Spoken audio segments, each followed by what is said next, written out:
Good morning. আমার একটি নতুন ব্লগে তোমাদের সকলকে ওয়েলকাম। আশা করছি তোমরা সকলে ভালো আছো। আমিও আছি, খুব ভালো না হলেও মোটামুটি, কারণ দুদিনের জ্বরটা এখনও পর্যন্ত কমেনি। রাত্রে প্রচণ্ড জ্বর ছিল, এখন একটু কম ওষুধ খেয়ে। আজ একটু বেলাতেই ঘুম থেকে উঠেছে, তাড়াতাড়ি উঠতে পারেনি, সারা রাত ঘুমোয়নি যেহেতু। আমি একটু চা বানিয়ে দিলাম ওকে, আর জানলাগুলো একটু খুলে দিচ্ছি যাতে একটু বাইরের রোদটা আসে। আর আমিও এখন বেরোবো, আমি স্কুল থেকে ফিরে ওকে ব্রেকফাস্ট বানিয়ে দেবো। ফিরে এসে দেখছি ওর আবার প্রচণ্ড জ্বর চলে এসেছে। কি করব, তাড়াতাড়ি করে একটু ম্যাগি বানিয়ে দিলাম। খালি পেটে তো ওষুধ খেয়ে দিতে পারবো না, কিন্তু ওই যে অরুচি একটুও খেতে পারলো না।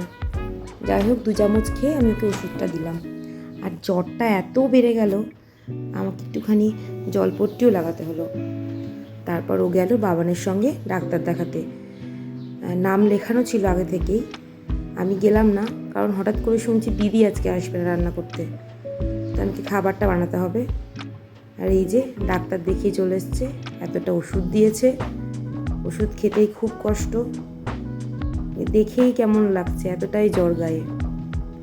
আমি তাড়াতাড়ি করে ওষুধগুলো খাইয়ে দিলাম, ওকে বললাম তুমি একটু হাত পা ধুয়ে উঠে পড়ো। এদিকে আমারও প্রায় রান্না হয়ে এসছে, আমি স্নানটা করে এসে পুজোটা করে নেব, তারপর ওকে খাওয়াবো। জ্বর শরীর খারাপ হলে আমাদেরই খেতে ইচ্ছে করে না, কি করব, জোর করেই খাওয়াতে হলো। সব সেদ্ধই রান্না করেছিলাম, খাইয়ে দিয়ে ওকে বললাম তুমি সও, তারপর আমি নিজে খেয়ে নিলাম। ওঠো, শরীর কেমন এখন? ওকে, ওঠো, চলো একটু ছাদ থেকে ঘুরে আসি। চলো, আজ তো সুইমিংয়ে যাওয়া হবে না বাবা, চলো।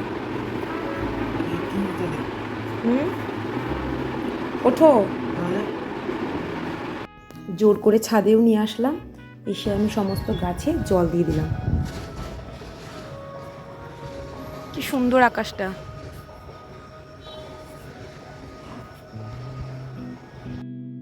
বিকেলবেলা হলেই ছাদে আসতে বেশ ভালোই লাগে। রোজ তো সময় পায় না, ওকে নিয়ে সুইমিংয়ে যেতে হয়, কিন্তু আজ আর যাওয়া হবে না, তাই ছাদে এসে বেশ ভালোই লাগছিল।